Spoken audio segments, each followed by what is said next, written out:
If you could be ready. Thank you very much. Thank you, Richard. Right, moving on then to agenda item 12. We have a paper from Vicky Patterson, our HR manager, around diversifying the authority workforce through the recruitment process. And this is something that the committee asked for following the HR annual report that we received back in September. So thank you very much, Vicky. Over to you for a few words. Thank you, Chair. I'd just like to introduce Nicola Stoddart as well, who works with me in managing the recruitment process. So she's here to also answer any questions that you need answering. Thank you for the introduction. So the report that we've put together is really sort of looking at a number of areas.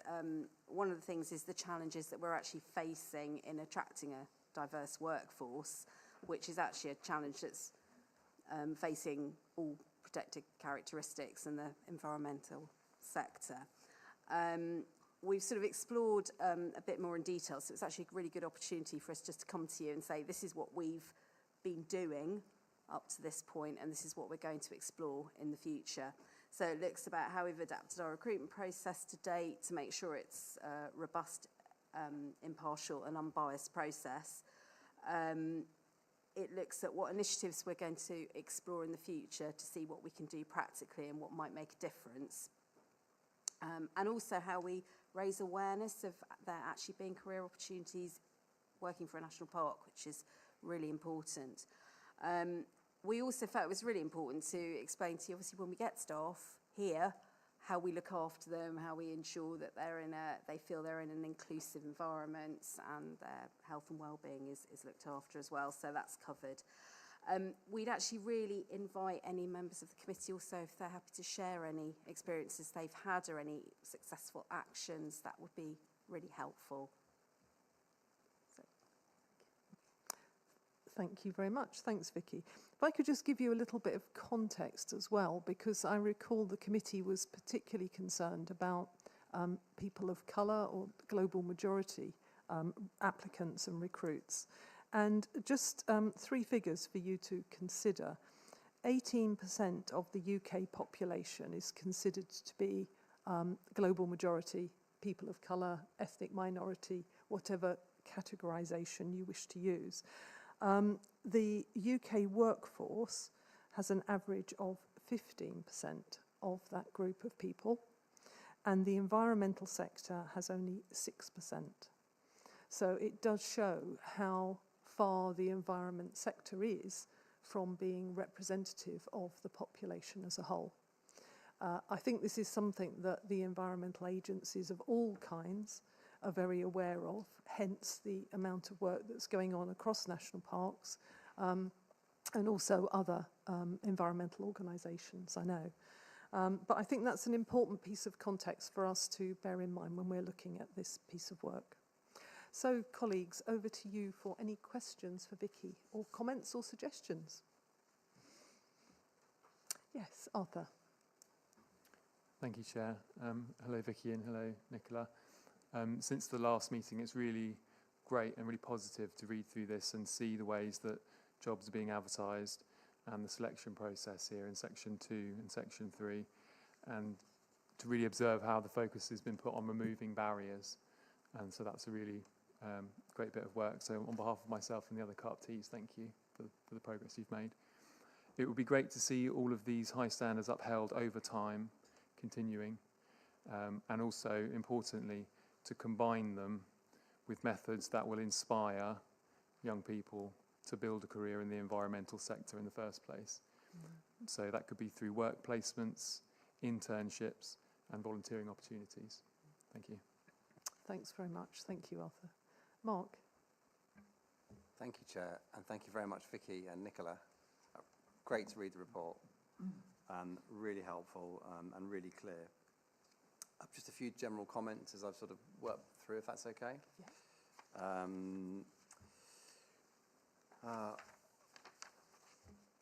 I think on attracting a more diverse pool of applicants, one of the things that I'm very conscious of and have implemented with reasonable success in other organisations is the kind of right pool of bank of imagery.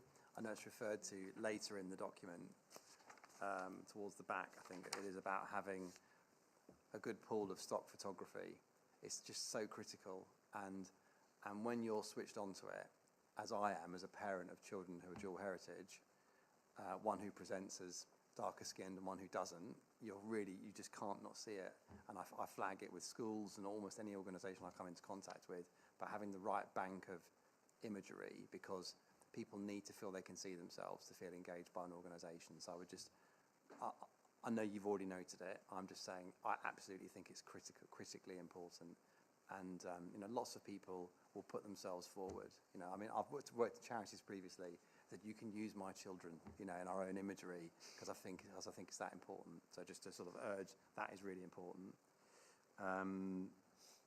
Fantastic to read about the anonymised applications on the ATS. I found that to be so helpful, and at least 2 organisations where I've worked. And it's absolutely critical to removing bias, because you can do as much bias training as you want. You can't take it out of people, I'm afraid, because it's inside people. So, it's great that we're doing that, because it just removes that opportunity.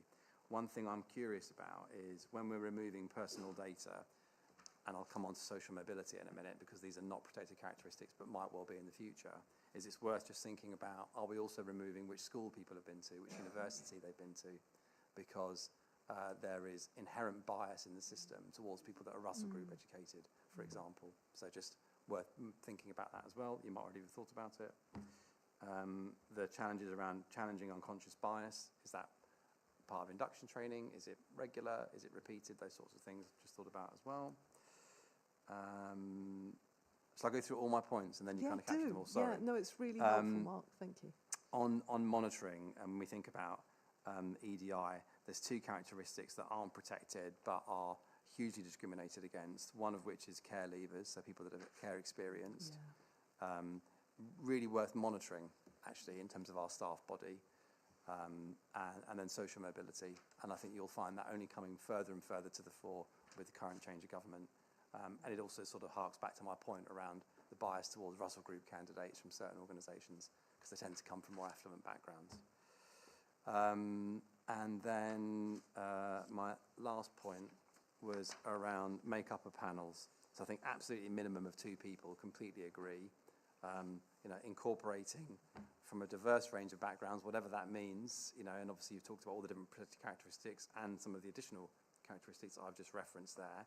And just to kind of re-offer the point I made at the last session when we talked about this, about external reps. They can be hugely beneficial to making your organisation just feel more welcoming. There was an external rep on the interview panel that appointed me as a Secretary of State appointed member, and they're very useful because the department that was recruiting didn't have the right people to put on the panel. So just to kind of offer that up, and I thought it was a brilliant idea, and not necessarily at high cost. Yes, and just to welcome, welcome the report. I think it's brilliant. So thank you so much for all the hard work. Great, thank you very much, Mark. And just an interesting reflection on social mobility. It's such a difficult thing to measure, isn't it? And to identify candidates. I mean, it's almost identifying candidates' socioeconomic grouping. And how do we do that? Sometimes it's through occupation, but there are many other ways. There are pretty. And sorry. Do. Sorry. I mean, there are sort of standard proxies that are used, which are parents' occupation at age 14, whether you had free school meals, whether you're the first person in your family to go to university.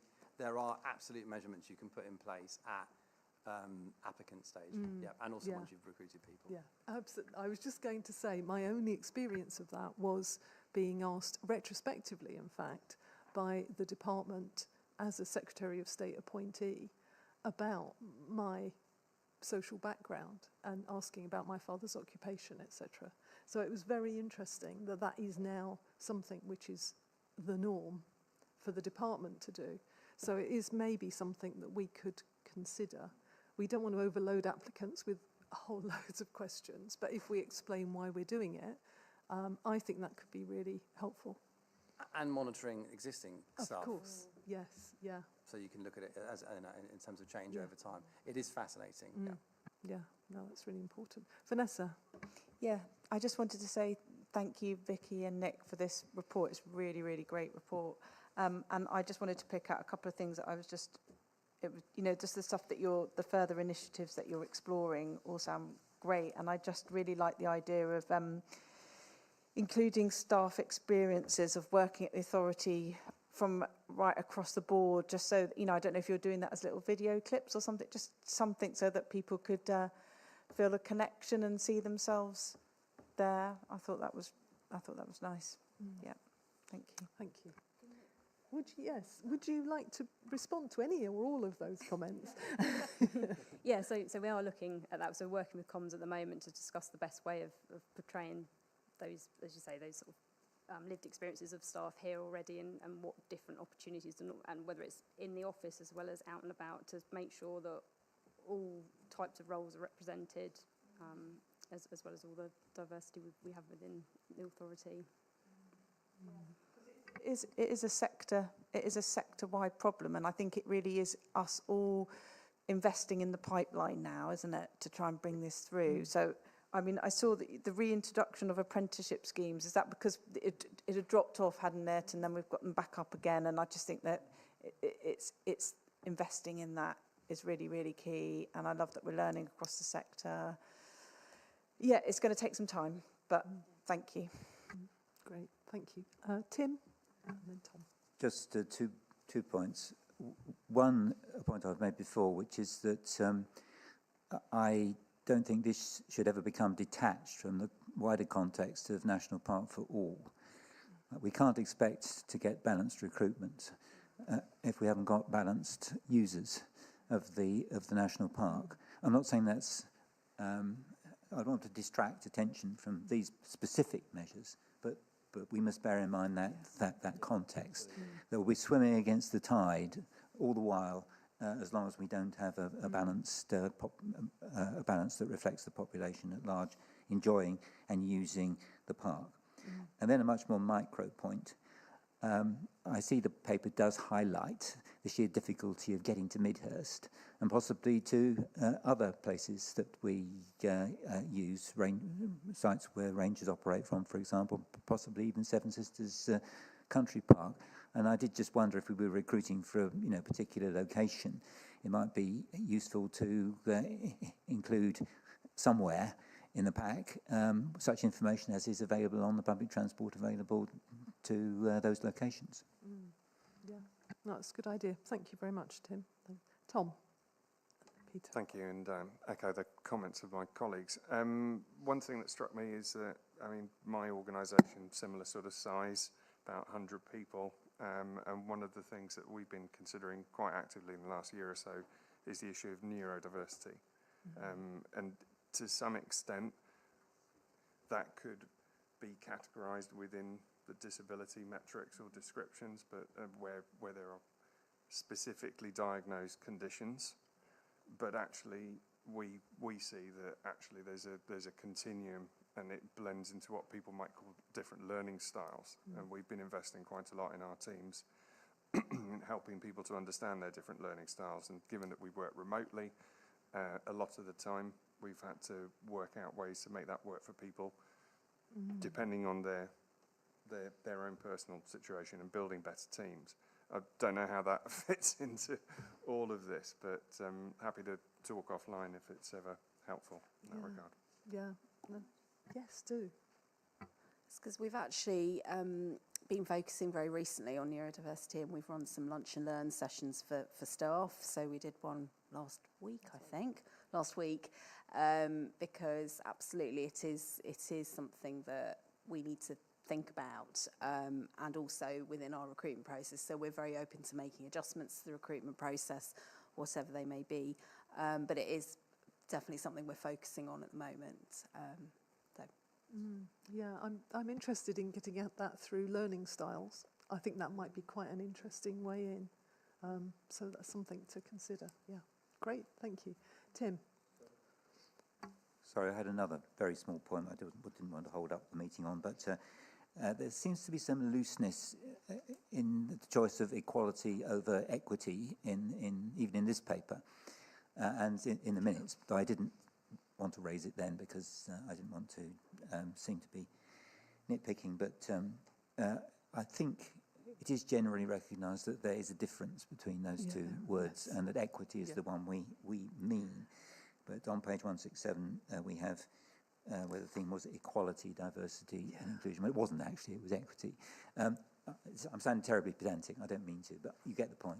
Absolutely, and language is so difficult, which is why I was tripping over the global majority, ethnic minority question, because I'm not sure, to be honest, of what the correct terminology is, and it changes all the time. So, you know, we all need to kind of keep watching ourselves in terms of the language we use. But Tim, you're right, and internally the team of staff tasked with working on this do talk about equity, diversity and inclusion. You're absolutely right. Peter. Thank you, Chair. I definitely echo Tim's comments on the accessibility or otherwise of Midhurst as a destination. Obviously, you're talking about Seven Sisters Country Park. There is a phenomenally reliable and frequent bus service all the way along the coast, so that strikes me as a great place. And especially if we're talking about kind of opportunities for people like care leavers. You know, there's lots of other local authorities who give care leavers free bus pass, give them access to an iPad or a tablet free of charge for a year or 2 years once they leave the care system, once they turn 18. And I wonder if that's perhaps an area that we could look to establish kind of a prolonged collaboration with. And I'm going to ask Vicky and perhaps Nicola if they could talk us through the kind of other areas where we either have or are looking to build existing collaborations with other kind of authorities in one way or the other. I mean, I'm thinking probably Plumpton we almost certainly have direct connections with, but like the Greater London Schools Group, care leavers and apprenticeships, that kind of thing, what we are already doing, where we're looking to embed those kind of relationships so they're good for the next 5 to 10 years. Yeah. No, thanks, Peter. Yes, so we are working with a lot of schools and colleges, so we're starting to build those networks. It's quite early days, but that is something we're looking at exploring to try and sort of reach out further and widen our net further. We work a lot with the other national park authorities in terms of learning from each other, and we're sort of feeding from them, but we're sort of on quite an early journey with that, and we're working very closely with Amanda Elms and that team to see if there are other sort of communities outside that we can start to engage with and start to say to them, it's not just about coming to the park, it's also we're actually an organisation that you can work with, and trying to attract people through sort of those means as well. Yeah. Does that answer your question? Yes, to an extent, and thanks very much for that. I think kind of what I'm driving at is like, what's our offer? If we can give an offer of a year's apprenticeship, I know that's a big thing, or even 3 months direct work experience for people who are NEETs, not educated. If we can go to them with a menu to offer, then it's easier for them to say, oh yeah, well that would suit us. The generic kind of open door, will come and join, come and have a look, brilliant, that's really good, and that's a key part of it. But having something that's tangible and you can say, this is exactly what it looks like, what do you think? I think that would be helpful. Thanks. And Peter, it strikes me that your suggestion about care leavers in particular is a really interesting one, because I think, James will advise us, there is funding available for that group of young people. And if we can do something, even if it's work placements, for a month or something, that just helps them get into the world of work, to understand the protocols and working with people, etc., and to build confidence, because it's hard. So I think that would be really quite powerful, and it would be, I don't know whether, say, the Borough Council has a particular responsibility, but perhaps we could start off something small that might start us on the path for that. But I think that's a really good idea. I've got Vanessa and then Mark. Thank you for letting me come back again. I was just going to follow up Tom's point on neurodiversity, and when you're interviewing people, with some diverse I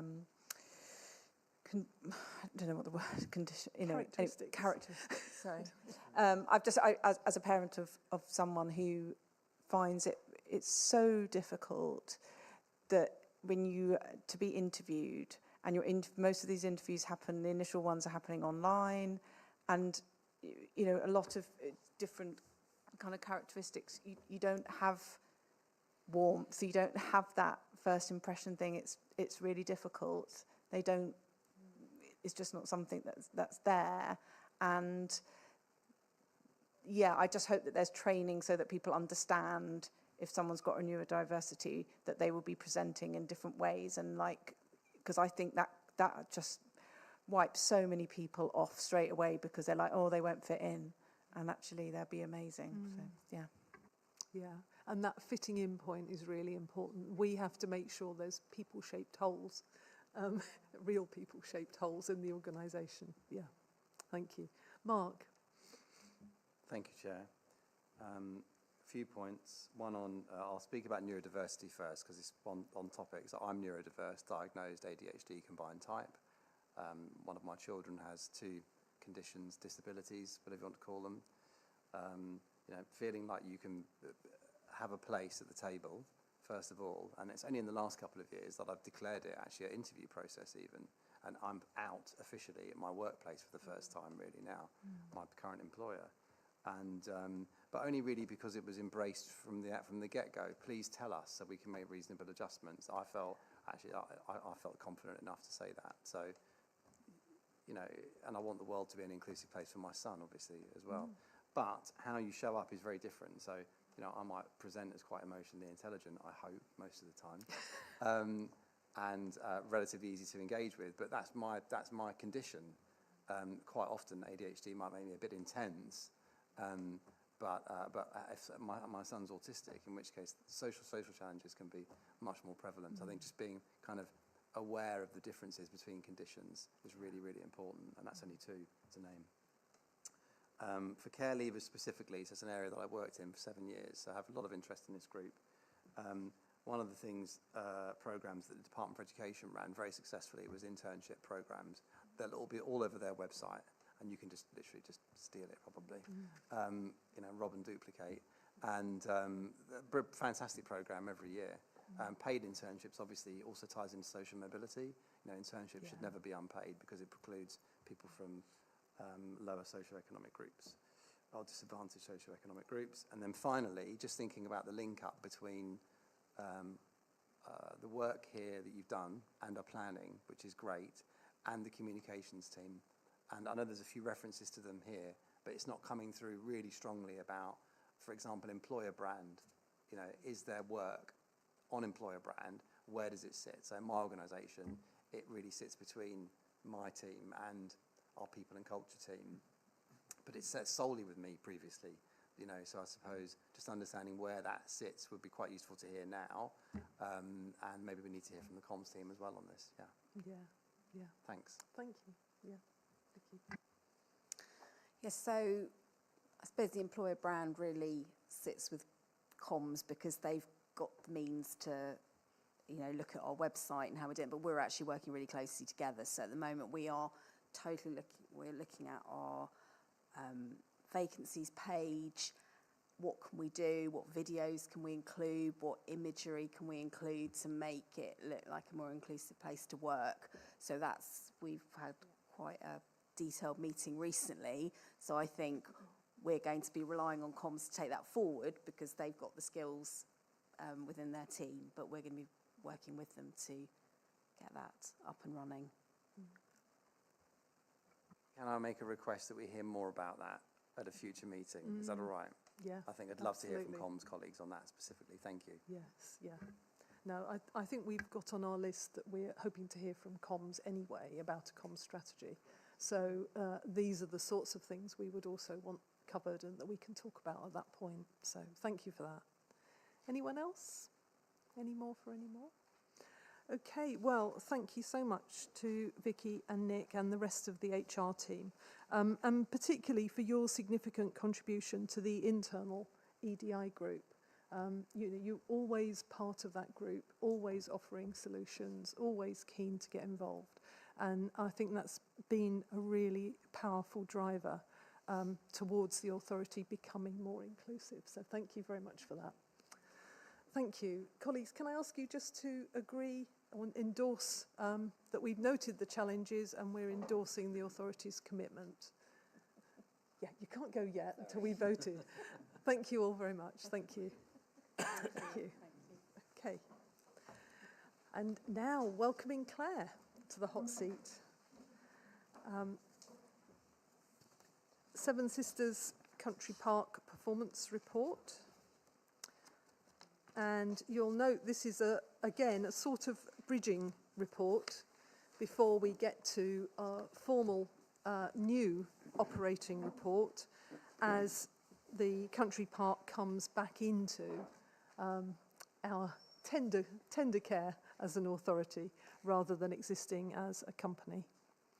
When she's settled, I will invite Claire to say a few words. Thank you, Chair. So yes, as mentioned, this is a bridging report really, whereas historically this would have come to this group from the company to tell you how the company was doing, whereas going forward, hopefully this reporting will be included in generic KPI reporting. So you've got one more of me coming ad hoc to this group, and then I'm back in with the fold, as they say. So this is Q3 reporting, so that takes us up to the end of December. Generally quite well. We're going into a quieter period, but we still have the large events of Christmas and things to tide us over. I've gone through some of the bits and pieces there in terms of car park compliance and activities with volunteering and the cottages, but I know events are always of an interest. So in Q3 we did our half-term spooky trail, which was a trail out in the park that was self-guided to encourage people to get out and engage with nature, essentially. We also trialled for the first time some self-led arts and crafts activities in the pump barn. Again, come along, make a donation if you feel you can or want to. There's a resource limit there, which is why we do that rather than doing lead stuff. And then the big one for us was the Christmas weekend, which was the first weekend of December, which was our third year. And we didn't have a storm or a wind or actually no, we had wind, we had everything, but one year I'll have a nice calm weekend where people come out and the sun will shine, but but saying that, it was our best weekend. Lots of people came as a result of coming previously. Really positive feedback from the store holders who are now saying this is one of the events in their calendar, so they value it, which is that's the thing we hear. We get people coming, that's good, but if the store holders want to come back, that's positive. We worked in partnership with Saltmarsh Farmhouse, so they had some marquee on site as well, and we traded well in the visitor centre and we traded well in the grab and go. So all quite positive. We had a really good summer. We had a decent Q3. That takes us into Q4, which I'll report on, which is traditionally our quieter time of year. And obviously we have budgeted for that, but if it is, January's been a long old month at Seven Sisters this year, I'm not going to lie. But this all helps us to get to a point that we can cope with that Q4 when we get there. So I'm very happy to take questions because that's probably the easiest way of doing that. Okay, thank you very much. Thanks, Claire. Any questions? Stephen?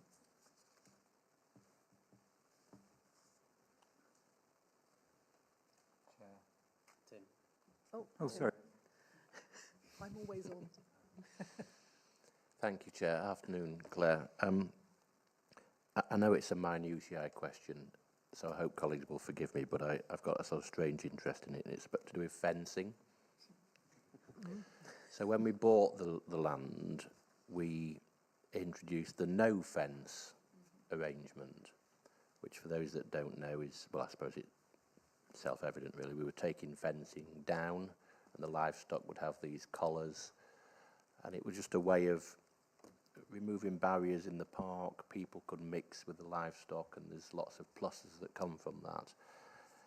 And I just noticed the reference to investment in fencing, and I just wanted to know, are we sticking with the no fence outlook? Are we going back to the more traditional fencing arrangement, or what? Thank you, Claire. Two trails of answers for that. So if I do fencing first, whether we were trialling no fence or not, we'd still need parameter fencing, and we'd still need fencing around key issues. Roads and cows and fencing and technology tend not to be a good mix. So we have currently replaced about 4,000 metres worth of fencing to make sure that our perimeters are safe, and to make sure that cows aren't going into areas of, or cows, sheep and ponies aren't going into the areas that we don't want them to. And we've replaced it mainly because it hasn't been touched for quite some time, and it was needing it.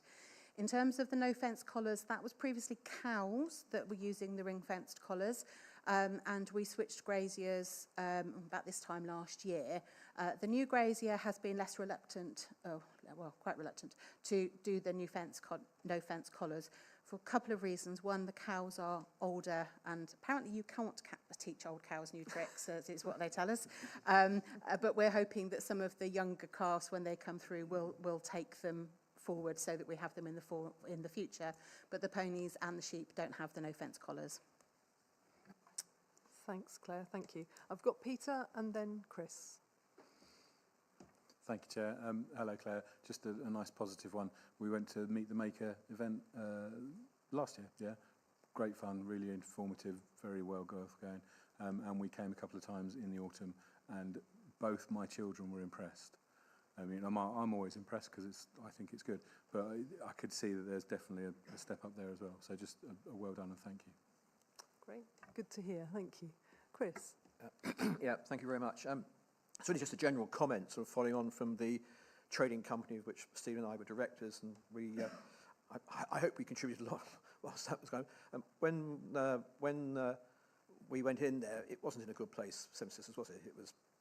It was struggling, but little by little, step by step, a lot has been done. Great tribute to Claire and the team for what they've done in bringing it up. And to read the report where it says above budget, performing well, but more spend, more activity, lot going on. It does sort of demonstrate that a lot's been achieved in the past 18 months or so, and I'm sure a lot more can be achieved. So it's sort of well done, Claire and the team, and keep up the good work. So a bit of a generalisation, but I think credit where credit's due. Thank you. Yeah, thanks very much. Thank you, Chris. Arthur. Thank you, Chair. Claire, I'm just wondering what sort of learning the rest of the National Park can take from the successes at Seven Sisters. In particular, in section 2.1, there's a list of volunteering opportunities. One that caught my eye in particular, about 2/3 down the page, 2 regular visitor experience volunteers have been engaged with a passion for weekly litter picking along the concrete path and main visitor routes. Why, in your opinion, is this a particularly successful volunteer role, and where's that passion coming from? Is that something that can be scaled up across the entire national park? Thank you. These 2 particular volunteers were recruited to help with the visitor experience. We've interviewed several people for visitor experience. Turns out visitor experience is litter picking. That's all they want to do. So there actually are some challenges there for us with working with the volunteering team to try and actually get some people to help us with the visitor experience side of things. I think the 2 people that we have recruited and regularly now come are 2 people that can see the difference. They enjoy going out into the park. They enjoy the difference they make by collecting the litter, but also their engagement they're having with other people when they say thank you, or those kind of things. And I think it is just generally they're at a stage in their life where they feel they have a purpose, a sense of purpose and a sense of belonging. And hopefully we'll have more people joining the team on the visitor experience side. But at the moment, litter picking is definitely the passion. But that is a very important part of what we do, because we can't keep on top of the litter. Just yesterday, one of the team was walking down the path, and by the time they came back, they filled the bin bag again. So there's a whole education thing that we need to look at. But that comes a little bit with the nature of the people that we're inviting, because we are the accessible part of the South Downs and attract slightly different audiences. Thank you, Claire. It's good to hear about that, definitely. And just to expand a little bit more, how regularly are they doing a litter pick? Is it a once a week thing? It says weekly, does it? Yeah, one of them is coming 1 day a week, and the other one is coming 2 days a week if their schedule allows. That's good. Yeah, and you're right, Arthur, about learning from Seven Sisters. We always saw it as a sort of testing ground for things that might roll out across the park, so that's good. Mark, and then Vanessa. Oh, I did, yeah. Thank you. Thanks, Claire. A couple of just general points, really. First of all, thank you for hosting the visit in January. I've recently joined the advisory group, I think it's called now, not the advisory board. Incredibly useful, and just the range of things that have happened over the past year or so. So the sewage treatment plant, not very sexy, but very important for the visitor experience, seeing the dew ponds and the contribution they're making to the landscape, and the wide range of development opportunities that we saw on the tour around the park. So just thank you very much for your energy and enthusiasm, and really looking forward to working with you and contributing to the park. Thank you. Great, thank you. Vanessa? Yeah, just a few things. I just wanted to double check with Claire sort of when the car park, you know, with all the sewage treatment works, when that actually finished and what effect that had on your car parking charges. Is that reflected in these figures? Or, yeah. So that was just a question. And then just thanks for all the free activities. I think that's really, really key. I mean, it's so expensive. You've got kids to try and find something to do. Like, it's half term at the moment. It's really, really difficult. You could probably do one day where you actually go and do like a paying thing, like up the road there's Drusillas, and that's, you know, that's so expensive if you're going to take a family out. So those free things are really, really important, and it just means that everybody in the local area knows that they can go there. And just another one of my pleas that I'd like bang this drum until, but you know, for parents with young kids, like if they had somewhere they knew they could go and they had a safe space indoors during the winter, you've got this you could give an off-peak offer, they could go in, and free activity doesn't mean completely free. They'll be buying coffees and teas and going in the visitor centre. You know, it's really, and we've got kit that they could be using that the comms team have, and I you know, I'll keep going. And yeah, that's just one thing. And then also just, I went out with the grazier recently because he lives in my village, and he gave me a ride on his quad bike across the whole park. It was so much fun and so cold, but it was a real insight into when you have to do lookering. So when they've got to go out and they've got to check on all their cattle and livestock and stuff, and you do need them to be within some spaces, otherwise it's just not doable. You just can't keep on top of them. I mean, Tim, you know, with like your, you know, animals, but so that's really good. But also what he said to me was how brilliant that the education piece had been on with visitors with dogs and the take the lead, and how good that had been, and the public had been really, really good with the animals. So I think that kind of education thing that we're doing there is so important, and it's getting through, and really, really important. And you know, so many people still don't really understand that with dogs, and don't really understand how destructive that behaviour could be. But those were my points. Thanks. Thank you. So on the car park came back to life in October, towards the end of October, which seems like a very long time ago now. In terms of income, that was towards the end of our busiest period, but we were so busy over the summer that actually income has held up quite well. And I think it's been volume over value, if that makes sense. So there has been an impact in terms of capacity, but income is I'm looking at Vicky, has held up well with the same prices. So that's good. And in terms of cattle in the leads, Laura and I have been having this conversation. We go into ground nesting bird season next month, and we will be looking at doing some refreshed communication around how people can enjoy the park safely, with close control and dogs on a lead, so that the birds and the livestock aren't impacted. And we will see how that goes, because you're right, we have noticed there's an awful lot of people who are coming along without dogs on leads, causing some fun. So we're going to tie it in with ground nesting birds and some of the messaging around that. Sorry, do you mind if I forgot to ask about just with the verge parking along the road and the cones. Are the cones coming back? Are you getting some more cones? And another thing, and also the community, being part of the community that lives there, we will gladly put out the cones for you. We could happily do that. And then the other thing is that we're actually going into toad migration season. So we've got a toad watch group along the road, and we're doing down by you and West Dean, and then we're doing further up the lane. And basically it's kick-off today, everyone. So the temperature's gone up. We were on alert last week, but it was cancelled. But tonight we're on and I'm out. But it's like, is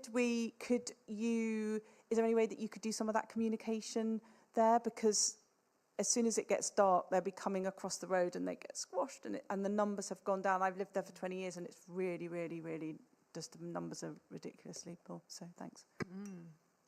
Yeah, interesting. Return of the Cones, I think there's a song there somewhere. They will be back for Easter. We have conversed with East Sussex Director of Highways, and he will consent to us still putting cones out on the verge, not on the highway, because if a car hits them when they're on the highway, we're liable for them, so they go on the verge. We lost about 50% of the cones, so I will be purchasing more cones, and we'll put them out. We don't have the resource to put them out and take them back every weekend. We're not going to do that, so we'll put them out for the peak season and we'll monitor it. The local bus service has been in contact and we've promised him that that will happen, and I believe I'm coming to the parish council meeting and I will tell them the same thing there, that we will put cones out, but once they're out we're not responsible for what happens to them. And as for Toad Watch, yes, perhaps I could ask, because I'm going on leave, it's nothing to do with the toads, I just don't want to be there at the same time, it's nothing to do with that. If maybe you could send some information to comms, then Luke can help us with that. Great. No, that's really interesting. And I'm pleased that the issue of dogs on leads was raised, because on Radio Sussex today there was quite a big item about that and the cost to landowners of the number of animals that have to be destroyed or have been killed by dogs. It's significant, actually. It's quite horrifying. So thank you very much for that. Tom. Thank you. I've got 2 comments and a question.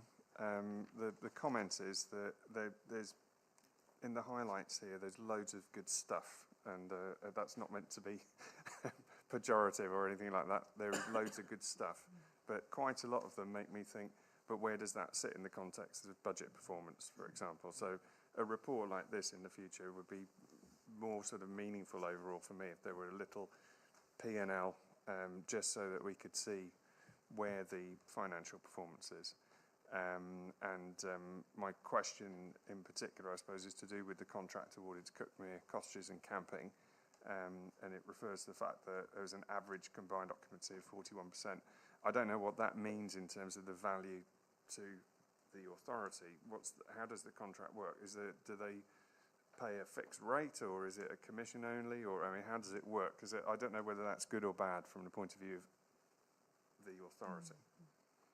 So that has been previously reported here. The contract was issued for 20% of turnover. So that's submitted every 6 months. So we've had the first 6 months, and I will shortly have the second, because unfortunately the quarters aren't quite the same as ours because the contract started late. So they pay a fixed fee, and then they pay 20% of turnover to the authority. The 41% is good for where we are, as in it's launched late into the season, and sort of went from ground zero to running quite quickly. I would expect that to be higher this time next year as we go into a more profitable season, and the signs are that that will happen. Thank you. And I did have one little comment, and it's to do with passion for litter picking. It was actually between where Tim and I live, there is an American comedy star who tends to spend his time walking the roads picking litter, and I think Houghton is within the National Park Authority boundary. Yes. So maybe we can do something on social media, get a trend going for litter picking in this national park, and get it going through social media. Anyway, silly comment. I'll ask you in the break who that is. Yeah. Okay. Intriguing. Teresa. Oh, sorry, that was going to be my comment as well. I was actually going to say how disappointed I was to see that we're concerned with litter, because in the countryside, to me, I went walking in Cumbria and lovely waterfalls, and I was picking up litter as I went, because it was really disappointing that people were just throwing plastic bottles down. So I just thought more advertising, like you said you was doing. We could put advertising in the car park. I'm not sure whether you do put advertising in the car park. You could do the take the lead and don't drop your litter, and how damaging it can be to animals and the wildlife. And also, I know buses and transport, you can put, if people are coming by transport, public transport, you can put advertising on buses and transport about lift. And the other thing, like I was going to say, maybe advertising a day where people, like they do on the beach, we go on the beach and loads of people get together and we all do litter picking on the beach. Might be quite nice to go for a walk and do litter picking. Yeah. Thank you. Thank you very much. Thanks. Did I have Sarah? Did I see Sarah? Yes. Yeah. Hi, it was just a quick one, because I'm not familiar with your current comm strategy. I was wondering if you're currently working with 1066 and the newly formed LVEP and Experience Sussex to help spread the word, because it's not just about inbound tourism, it's about the local economy as well. Thank you. So yes, we are part of LVEP. I think we need to be very careful with the communication we do around Seven Sisters, because at peak season with inbound tourism, we are at capacity across the coast, or across the heritage coast. So we don't tend to actively promote it as a place to come, just to try and manage that. But there are opportunities for some more off-peak targeted comms, which is something we hope to start looking at in a little bit more detail next year. Great. Thanks, Claire. Arthur. Thank you, Chair. Yeah, just in response to what Teresa touched on about having a litter pick that then becomes a beach clean, I work at the Visitor Centre in Rye Harbour Nature Reserve and do regular beach cleans. I did one this week on Wednesday with a group of volunteers, and last week I led one with Littlegate Farm, which is a specialist college. And what we did to add value to that was combine it with the litter survey provided by the Marine Conservation Society. I don't know if you're aware of that, but it just brings an extra element of education to everyone that takes part, and would be a great thing to do at Cookmahaven and Seven Sisters. Great. Yeah. So rest assured, it's not just two people going up and down the path doing a litter pick. We have a variety of things from youth action days. We have a group of regular volunteers that come. There are people that we don't support, but we don't have any contact with. They just come and do the litter pick and do that away. And then we have a number of schools and groups that like to come as well. With resources as they are at the moment to do further led things, we just pausing anything else. But during the Renature Week last year, we worked with REAP, who are the company or the charity that take away the plastics that one of the volunteer group picks off the beach, and they recycle it, and we've had them on the beach talking about things to do. So we do a lot of things, and there is a limit to sort of resources at the moment and prioritising some in that area. But how that escalates across the park is a different matter and could be done in different ways. Thank you. Well, thanks, colleagues. A good range of questions and suggestions for Claire. Can I ask you please to indicate your support that we have received and considered the performance report? Thank you very much, everyone. Thank you. Right, we'll now take a break for lunch. If you could be back in your seats, please, by 22. That gives us 35 minutes for lunch. Okay, thank you very much.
Okay, colleagues, this is our 2-minute warning, and Richard is going to switch us on in a moment. So, oh, we are.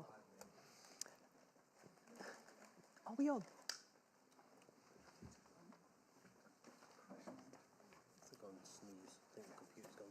Oh, all right.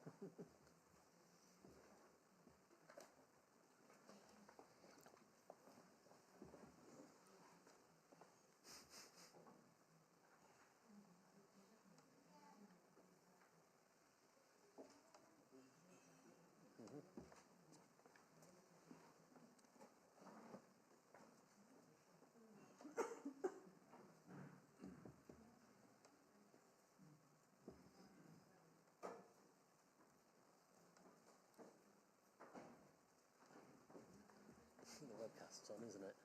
The webcast's on. Yeah. Is it on? Oh, right. So we can we're having a problem with the monitors. Oh, right. No, I can live without that. We can Yeah. start from now. Yeah. Okay, colleagues, we just have a minor glitch with the monitor, so something will be coming up again soon to remind you of the recommendations, but you have them all in your papers anyway. So we'll move on to item 14, Corporate Risk Register. And I'll ask Richard to say a few words about this, and particularly around the new risk. Thank you very much, Chair.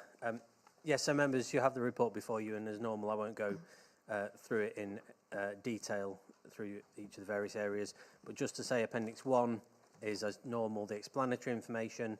Appendix 2 is the Corporate Risk Register, and there is also some exempt risks in Appendix 3, excuse me, which, if you wish to consider as well, we'll be looking for you to consider whether we go into private session to discuss. The one addition to the risk register is quite a significant addition, and it's that of devolution and local government reorganisation in England, and it comes, as you'll no doubt appreciate, with a variety of risks and opportunities for the authority itself. It's set out there in the risk register, but I just wanted to summarise where we are at the moment, because since the last meeting of the committee in November, the white paper was issued in December, which included particularly, amongst a whole variety of other things, these two separate processes of devolution and of local government reorganisation. And local authorities were invited to express their interest in being part of what was called the Devolution Priority Programme. So in those areas that were accepted into it, devolution and local government reorganisation would progress faster than in other areas. Excuse me. So within and around the national park, both Hampshire and the Solent and Sussex and Brighton both expressed interest in being in the priority programme, and they were both accepted into it as well. So this will see local county elections postponed from May 2025 to allow mayoral elections to take place in May 2026. Also, the consultation for the Devolution Priority Programme was launched on Monday this week and is running through to the 13th of April. So encourage members and also to encourage the public to take part in that. We as an authority also propose to excuse me, respond to this, and we'll be bringing a draft response to the authority meeting next month. Local government reorganisation, which is a separate process to devolution but intrinsically linked to it. This is a move from areas that still run two-tier local authority systems to move them to a single tier of unitary authorities, and that is both the majority of the Hampshire area of the national park and the West Sussex and East Sussex areas, being that Brighton and Hove actually are a unitary already, but there may well still be some changes to sizes to those that are unitaries. So the councils have got to submit interim proposals on the reorganisation by the 21st of March this year, and then full proposals are by the 26th of September this year on local government reorganisation. So that's just a quick summary of where we are in the upcoming timeframes for what's happening.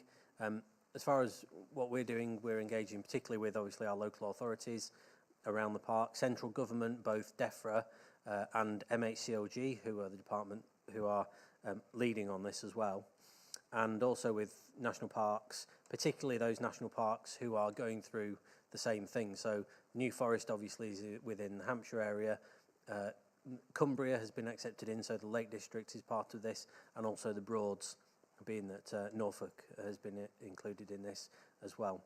So that's a brief summary. Could talk about devolution all day, but I won't. So thank you, Chair. I'm very happy to take questions on that or on any other of the risks in the register. Thank you. Okay. Thank you very much. Thanks, Richard, for that. And important for us to keep an eye on that particular strategic risk, because I'm sure it's going to have implications for us at some stage. Colleagues, any questions or comments on the risk register and the top-level risks? Tom? Back to devolution, sorry. It'd be great to have a flavour of how the senior leadership team is engaging with stakeholders in the counties and so on, please. Great, thank you. I think I can say that Tim Slaney has been given responsibility for oversight, is that correct, in the senior management team, and will be leading on any sort of key discussions and partner arrangements. But clearly the whole team is involved in, you know, as and when, really. Melanie's absolutely right. Tim is overseeing it for us. And we're all, I suppose, assessing our current contacts and how to liaise and work with them, very cognizant of the fact that they have an awful lot going on for them at different levels too. So it helps us to understand the landscape that they're pitted against or, you know, within, to be able to support them as well in their work. And there's conversations going on around the right time to work with them. When is the right time? So it's a very live discussion for us right now. But that kind of contact management is really important within the whole senior leadership team. Yeah, that's Stephen. Thank you, Chair. I've got a question that arises from part of the pink paper. Right. So, can I suggest then we'll move into a private session sort of towards the end of this item by all to means, talk about that, of course, because I think there may be other matters that come up that we need to discuss then as well. Thank you, Jerry. Thank you, Chair. I'm not sure that we can say that devolution in England and local government reorganisation is a risk. If it was a risk, that risk has matured because it's happening. And what is now presented to us are a set of risks and indeed opportunities. So, for example, in the local plan review, the many discussions that have been happening between the planners here and 13, 14 local authorities over housing targets and that sort of thing, that will be much eased after local government reorganisation, because there will be fewer housing authorities to deal with. Yes, there are risks to the Section 101 arrangements for planning, but I think in the past we've had that as a separate risk, haven't we? The threat to the planning organisation from other authorities pulling out of their 101 agreements. So I wonder whether it's best maintained under a single heading, or whether at the next iteration of this we want to break out specific risks and specific opportunities that are consequent to LPR. Yeah. LGR. Yeah. No, thank you, Jerry. That's helpful. Yeah. Vanessa. Yeah, thank you. Because just on that issue, obviously there's a kind of there will most probably be changes to the board, to the membership as well. So we don't know how that's going to be. But also, just to add to what Laura mentioned about what you're doing, I know that I'm trying to get meetings with leaders of councils and chatting that way. So we're just using everything just to kind of raise the profile of the national park authorities, because we sit under DEFRA and we're not in MHCLG, that I think that we sort of could be forgotten. And also in my role as chair of National Parks England, I'm writing to Jim McMahon at MHCLG, who's doing local government and devolution, just to kind of like wave at him and just say, don't forget national park authorities, remember us. He was a shadow DEFRA Secretary of State up until September 23, so he should know what we are. So hopefully, and inviting him out to a visit to a park as well. So hopefully we can kind of refresh him. But he's bound to be incredibly busy. My other big risk really is the budgets. That's I think is more of a risk than anything else. Is the finance and the budgets. Yeah. Thank you. Thanks, Vanessa. Yeah, I think my observations would be under risk 1.1, staffing. On the mitigations, we've talked about pay structure, terms and conditions with a new pay award post-April. That's 24. Clearly, we need to look to 25.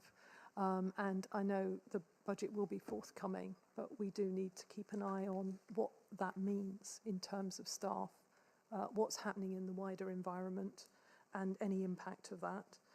And also, as we heard this morning from Vicky under mitigation 9 on this staffing one, we've also got actions on promoting inclusivity for all employees as well, so that the HR team are not just looking at recruitment only, they're looking at support during employment as well, which I think is really important. Just moving on to risk 2.2. I don't want to skim over finance and budgets because I agree with Vanessa, that is our top risk. We're still waiting for notification, I think, from DEFRA, aren't we? So that remains top risk, I think. But on income generation 2.2, I just wondered if either Laura or Richard could give us any update on the new Director of Growth and Corporate Strategy recruitment. I don't know, can you? Thank you. Give it a go. So yes, we are recruiting the new director, as you all know. The advert went out yesterday. We're working with Gaten B. Sanderson as the recruiter, and Sean is obviously kind of building the team around who the panel will be. Trying really hard to make sure that we give opportunities for the candidates to embrace the team and the park, and also bring new voices to that. But it's that bit hasn't been confirmed yet. We've communicated this with the team, with the whole team. We've also decided the parts of the team that will sit with this new director, and we've also allowed opportunity for this new director to I suppose be a little bit creative and flexible around how that team is developed going forward. And at the moment, it feels like everybody's in a good place. I can speak for the CPM team quite well in terms of how that's been received. There have been questions, good challenge, good questions, and we are ready to welcome this new person when they arrive. But they've got a lot to do. It's a huge job, isn't it? And they have a lot to do. So I think all eyes are on that recruitment panel and who they decide is right for that role. Thank you. Thanks very much. I thought it was important that all members were kind of up to speed on that one. Moving on, if I can, to 3.1 health and safety. I just think we should note and cross-refer across the papers we've got here that the internal audit gave a very positive outcome, positive judgment on our health and safety arrangements. And I'm not going to suggest there's a change to probability, but I'm just going to ask the question in terms of in the light of that reassurance that we've had. So I should just leave that on the table. And finally, I think on the project, risk 7.1, the external facing projects. On mitigation number 2, we've talked about the South Downs Partnership being a key stakeholder. That has now sort of evolved into the PMP steering group, so I just wondered if we should change that wording with a wider representation of partners. Does that, yeah. So the South Downs Partnership still exists as a consultee and a contributor to that, and is coming on the journey with us. The steering group is kind of bigger than the partnership.